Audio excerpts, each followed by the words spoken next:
नमस्कार, आप देख रहे हैं दूरदर्शन किसान। कार्यक्रम गांव किसान में आप सभी का स्वागत है। मैं हूं मोनालिसा। कार्यक्रम गांव किसान में हम आपके लिए कृषि जगत से जुड़ी हुई कुछ बेहद ही अहम जानकारियां लेकर आए हैं अपने 3 सेगमेंट खेती किसानी, हमारा पशुधन और कामयाब किसान के जरिए। तो आइए शुरू करते हैं आज का ये कार्यक्रम। सबसे पहले खेती किसानी सेगमेंट में आइए जानते हैं कृषि सुधार कानूनों के बारे में। जी हां, देश में कृषि सुधार के लिए केंद्र सरकार ने 3 अहम कृषि कानून बनाए हैं।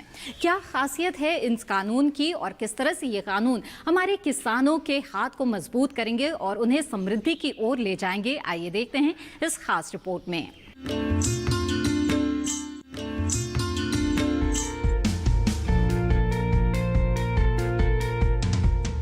खेती में आमूलचूल सुधार करने और बेहतर विकास के उद्देश्य से 3 कृषि बिल लाए गए, जिसमें पहला बिल कृषक उपज व्यापार एवं वाणिज्य यानी संवर्धन एवं सुविधा है। ये बिल किसानों को उदार व्यापार की सुविधा देता है। इसमें फसल को बेचने के लिए किसान के पास पहले की अपेक्षा ज्यादा विकल्प मौजूद होंगे और बढ़ते विकल्प खरीदारों के बीच प्रतिस्पर्धा को बढ़ाएंगे, जिसका लाभ किसानों को होगा। इतना ही नहीं, अन्नदाता अपनी फसल को बिना किसी बाधा के एक राज्य से दूसरे राज्यों में बेच सकेंगे। अंतर्राज्य की ये सुविधा वाणिज्य व्यापार को बढ़ाने में सहायक होगी। इसके साथ ही इलेक्ट्रॉनिक ट्रेडिंग के लिए एक सुविधाजनक व्यवस्था देना है। वहीं दूसरा बिल कीमत आश्वासन और कृषि सेवा पर कृषक यानी सशक्तिकरण एवं संरक्षण है। इस बिल में प्रोसेसरों, थोक विक्रेताओं, बड़े पैमाने पर खुदरा विक्रेताओं समेत किसानों व खरीदारों के बीच होने वाले करार के लिए कानूनी ढांचा प्रदान करेगा। सबसे सुखद बात ये है कि कृषि सुधार बिल के साथ साथ न्यूनतम समर्थन मूल्य पर किसानों से फसल खरीद जारी रहेगी। कृषि में सुधार के लिए लाए गए इन बिल से व्यापार क्षेत्र में बढ़ोतरी होगी, जिसमें फार्म गेट, फैक्ट्री परिसर, वेयर हाउस, साइलो, शीतागार या अन्य संरचना व स्थान शामिल है। किसानों के विवाद निपटाने के लिए एक तंत्र का उल्लेख शामिल है। इसमें विवाद का निपटान उप मंडलीय मजिस्ट्रेट के द्वारा गठित सुलह बोर्ड के माध्यम से किया जाएगा। इन मामलों की सुनवाई उन स्थितियों में की जाएगी जब किसानों के विवाद का यदि सुलह से निपटान नहीं होता या व्यापार क्षेत्र में व्यापार के किसी उल्लंघन की स्थिति में। इस दौरान मामले में उप मंडलीय प्राधिकारी विवाद या उल्लंघन में शामिल राशि की वसूली, जुर्माना लगाने और व्यापारी को प्रतिबंधित करने के भी आदेश दे सकता है। मामले में दोषी पाए जाने पर व्यापारी को अर्थदंड का भी प्रावधान है। इलेक्ट्रॉनिक ट्रेडिंग प्लेटफॉर्म एक कॉर्पोरेट या एफपीओ, सहकारिता समूह जैसे वितरण आधारित व्यापार के लिए सामूहिक रूप से स्थापित किया जा सकता है। व्यापार क्षेत्र में व्यापार के लिए कोई शुल्क या उपकर नहीं। किसानों को उसी दिन या 3 दिन के अंदर भुगतान की सुविधा। ई पंजीकरण के लिए प्रक्रिया और मानदंड तय करना। सिविल न्यायालय की अधिकारिता नहीं होगी। उल्लंघन करने पर व्यापारी को 25,000 से कम का अर्थदंड नहीं लगाया जाएगा। अर्थदंड की राशि को बढ़ाकर 5 लाख किया जा सकता है। लगातार उल्लंघन करने पर प्रतिदिन 5,000 रुपए के अर्थदंड का प्रावधान होगा।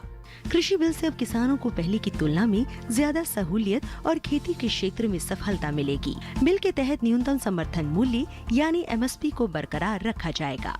साथ ही राज्यों के अधिनियम के अंतर्गत संचालित मंडियां भी राज्य सरकारों के अनुसार चलती रहेगी।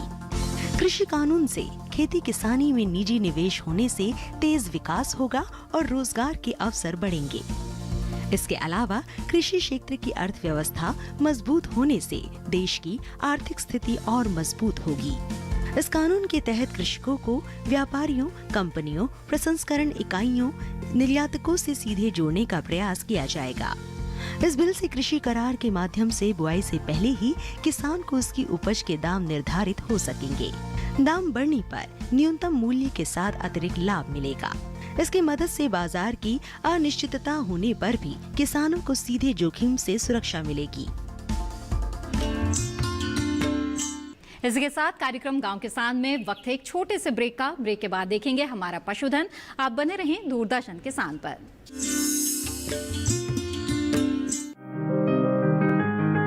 बीमारियों से कैसे बचेगी फसल? मवेशियों की मुश्किलों का क्या है हल? कहां से लाएं बीज, कितनी लगेगी खाद? किसानों के हर फोन का विशेषज्ञ देंगे जवाब। देखिए हेलो किसान लाइव सोमवार से शुक्रवार शाम 6 बजे।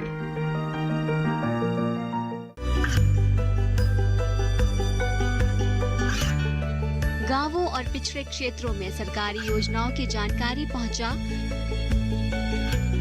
देश में कौशल और क्षमता विकास कर ग्रामीणों को सामाजिक बदलाव और विकास से जोड़ने की दूरदर्शन किसान की पहल चौपाल चर्चा देखें सोमवार से शुक्रवार सुबह 9 बजे।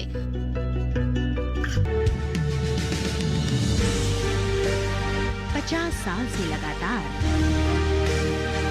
कृषि दर्शन है आपके साथ। खेती की नई तकनीकों से लेकर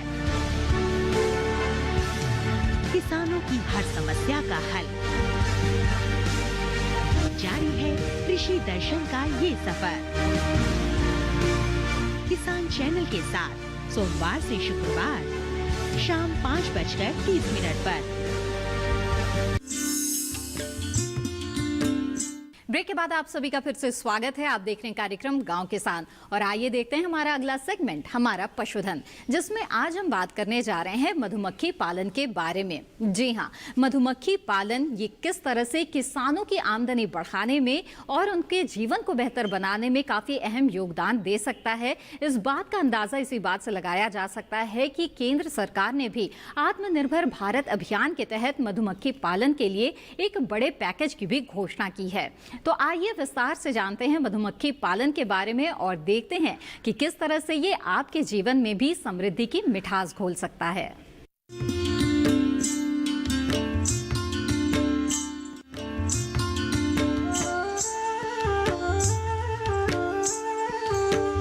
मधुमक्खी पालन देश में कृषि के एक महत्वपूर्ण सहायक व्यवसाय के रूप में विकसित हो रहा है। इससे न सिर्फ शहद बल्कि मोम, पराग, प्रोपोलिस, रॉयल जेली और बी विनम जैसे बहुमूल्य पदार्थ भी मिलते हैं। इसके अलावा मधुमक्खियाँ जब शहद की तलाश में एक फूल से दूसरे फूल मंडराती है तो फसलों में परागण बढ़ता है, जिससे उपज बढ़ जाती है। सरकार ने आत्मनिर्भर भारत अभियान के तहत 500 करोड़ के पैकेज की घोषणा की है। शहद उत्पादन के उज्जवल भविष्य को देखते हुए ही प्रधानमंत्री ने राष्ट्रीय मधुमक्खी बोर्ड को 10 करोड़ रुपए की धनराशि उपलब्ध कराने के लिए वार्षिक योजना का अनुमोदन किया। 2006 में इस बोर्ड का पुनर्गठन किया गया। उसके बाद से ही इतनी धनराशि कभी नहीं दी गई। आर्थिक सलाहकार परिषद की ओर से गठित मधुमक्खी विकास समिति ने बताया कि मधुमक्खी पालन पोषण सुरक्षा और जैव विविधता के लिए भी उपयोगी है।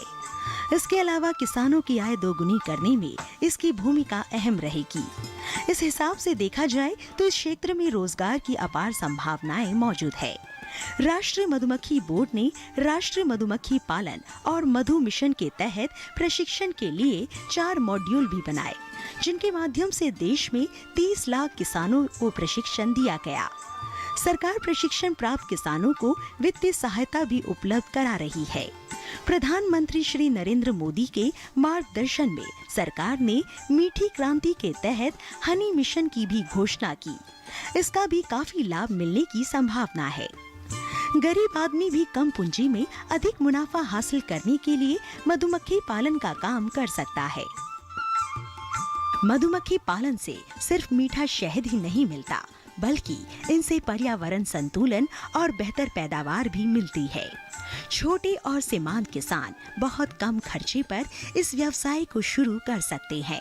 मधुमक्खियों के बारे में जानकारी और प्रशिक्षण लेकर अच्छा मुनाफा कमाया जा सकता है।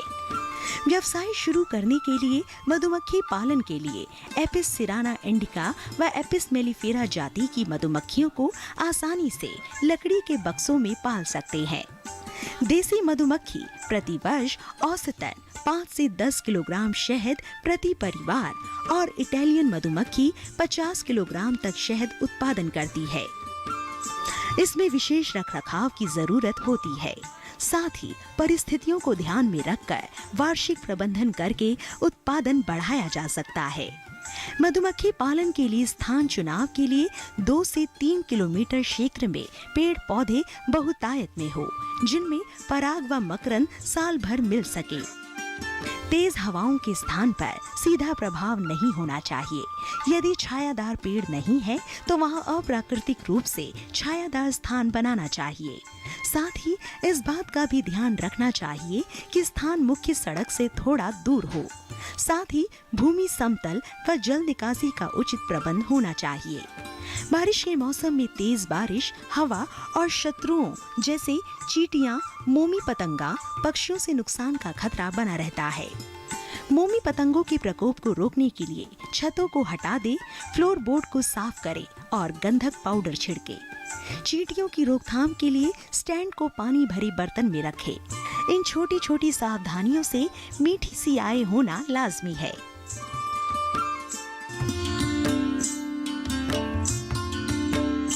पशुओं से अधिक उत्पादन प्राप्त करने के लिए जरूरी है मौसम के अनुसार उचित पशु प्रबंधन।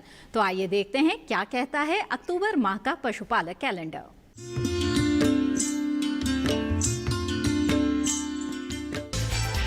पशुपालक कैलेंडर अक्टूबर माह में ध्यान देने वाली बातें। इस माह में सर्दी का मौसम शुरू हो जाता है, अतः पशुओं को सर्दी से बचाव का उचित प्रबंध करें। मुंहपका, खुरपका रोग, गला घोंटू रोग या फड़किया रोग के टीके यदि अभी भी नहीं लगवाए हों तो कृपया समय रहते टीके लगवा लें। अधिक चारा लेने के लिए बरसीम फसल की उन्नत किस्मों की बिजाई इस माह अवश्य कर लें।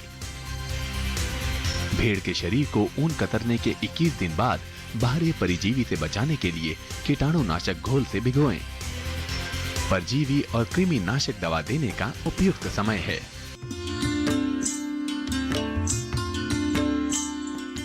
इसी के साथ कार्यक्रम गांव किसान में वक्त है एक और छोटे से ब्रेक का। ब्रेक के बाद देखेंगे कामयाब किसान की दास्तान। आप बने रहें दूरदर्शन किसान पर।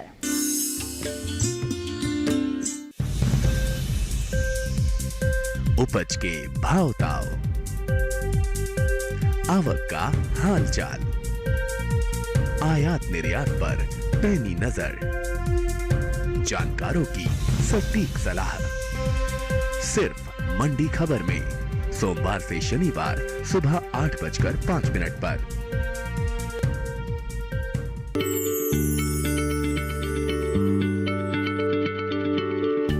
क्या आप किसी बीमारी से परेशान हैं? चाहते हैं डॉक्टर की सलाह? तो हम हैं आपके साथ।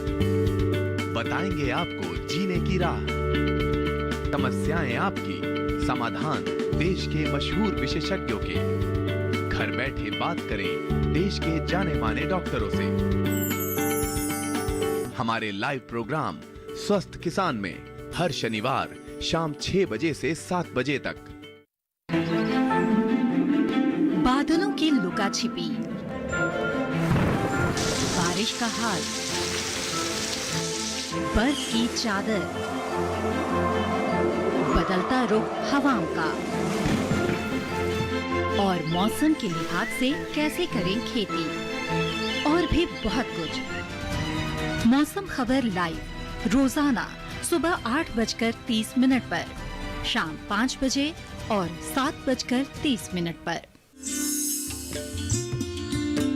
ब्रेक के बाद आप सभी का फिर से स्वागत है कार्यक्रम गांव किसान में। और अब कामयाब किसान की दास्तान में आज हम आपको बताने जा रहे हैं सी मैप की वैज्ञानिक पूजा खरे के बारे में, जिन्होंने पराली प्रबंधन के क्षेत्र में बहुत ही अहम योगदान दिया है।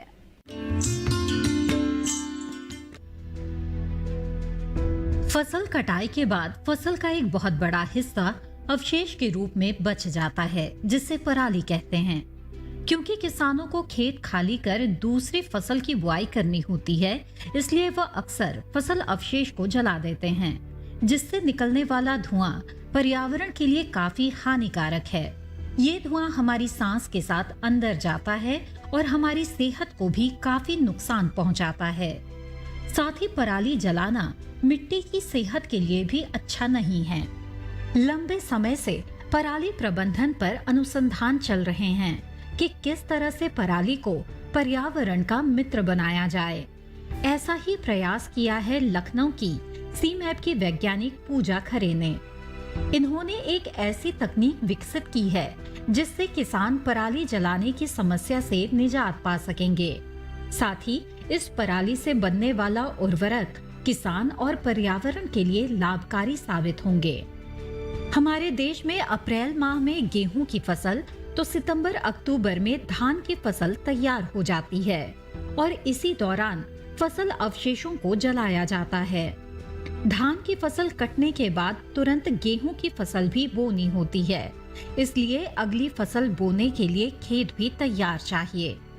इसी जरूरत में किसान पराली जलाने को अंतिम विकल्प मानते हैं, लेकिन शायद ही किसान इस बात को जानते हैं कि 1 टन धान के अवशेष जलाने से 5.5 kilo nitrogen, 2.3 kilo phosphorus, 25 kilo potash, 1.2 kilo गंधक और करीब 400 किलो कार्बनिक पदार्थों की हानि होती है। हर किसान ये बहुत अच्छे से जानता है कि ये सभी तत्व फसल उत्पादन में कितने जरूरी है। इसलिए विदेशों में काफी समय से पराली का इस्तेमाल जैविक उर्वरक के रूप में किया जाता रहा है। हमारे देश में पराली के इस रूप का उपयोग कम ही होता है, जिसके पीछे कई कारण हैं, जिसमें पहला जानकारी का न होना, वहीं दूसरा बड़ी मशीनों की कमी का होना जिनसे जैविक उर्वरक बनाया जाए। इस समस्या के समाधान के लिए पूजा खरे ने बायोचार बनाया है। इसके लिए सस्ती और सुलभ तकनीक विकसित की है। इस तकनीक में बायोमास को नियत तापमान देकर बायोचार में बदला जाता है, जिसमें इसमें मौजूद सभी तत्व सांद्र हो जाते हैं। बायोचार एक बेहतर जैविक उर्वरक है जो फसल अवशेष के बायोलिसिस की प्रक्रिया से तैयार किया जाता है। इस उभरती तकनीक से मृदा की उर्वरा शक्ति बढ़ती है, जिससे फसल उत्पादन भी बढ़ता है। साथ ही मिट्टी की जलधारण क्षमता भी बढ़ती है।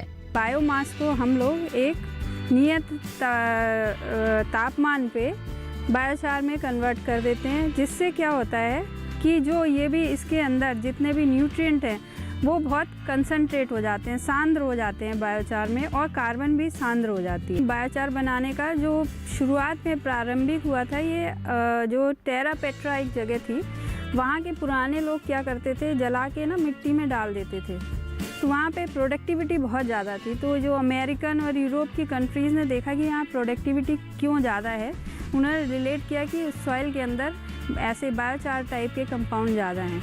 इसके बाद धीरे धीरे जब और इस प्रोसेस को देखा गया तो ये देखा गया कि ये सॉइल की फर्टिलिटी इम्प्रूव कर रहा है, प्लांट की प्रोडक्टिविटी भी इम्प्रूव कर रहा है। दूसरी चीज़ें ये क्या करता है कि अगर इसमें कुछ टॉक्सिन है सॉइल में तो वो पौधे में नहीं जाने देता है। तो यूरोपियन और अमेरिकन कंट्रीज़ में इसका बहुत ज़्यादा अभी उपयोग हो रहा है इस टेक्निक का। इंडिया में है, लेकिन इसका इंफ्रास्ट्रक्चर के बारे में लोगों को ज़्यादा आइडिया नहीं है, और यहाँ पे ऐसी टेक्निक की ज़रूरत थी जिसमें कि इंफ्रास्ट्रक्चर कम लगे। इसीलिए सीमैप ने हम लोगों ने एक डिस्टिलेशन यूनिट में किया, ये बनाने की टेक्निक डेवलप की, ताकि अलग से कुछ इंफ्रास्ट्रक्चर नहीं लगे और अलग से कुछ भी हमको फ्यूल की ज़रूरत ना पड़े और किसान अपनी फील्ड तक बना सके। इस तकनीक की सबसे अच्छी बात है कि कोई भी किसान सरलता से कम संसाधन में बना सकता है। बायोचार बनाने की विधि में छोटे छोटे ड्रम में फसल अवशेष भर दिए जाते हैं और करीब 400 डिग्री का तापमान 60 मिनट तक देने के बाद बायोचार तैयार हो जाता है। इसे कोई भी किसान आसानी से बना सकते हैं और अपनी फसलों का उत्पादन बढ़ा सकते हैं। इसी के साथ कार्यक्रम गांव किसान की आज की कड़ी में बस इतना ही। अगली कड़ी में हम फिर हाजिर होंगे कुछ ऐसे ही अहम और रोचक जानकारियां लेकर। तब तक के लिए दीजिए इजाजत। आप बने रहिए दूरदर्शन किसान पर। नमस्कार।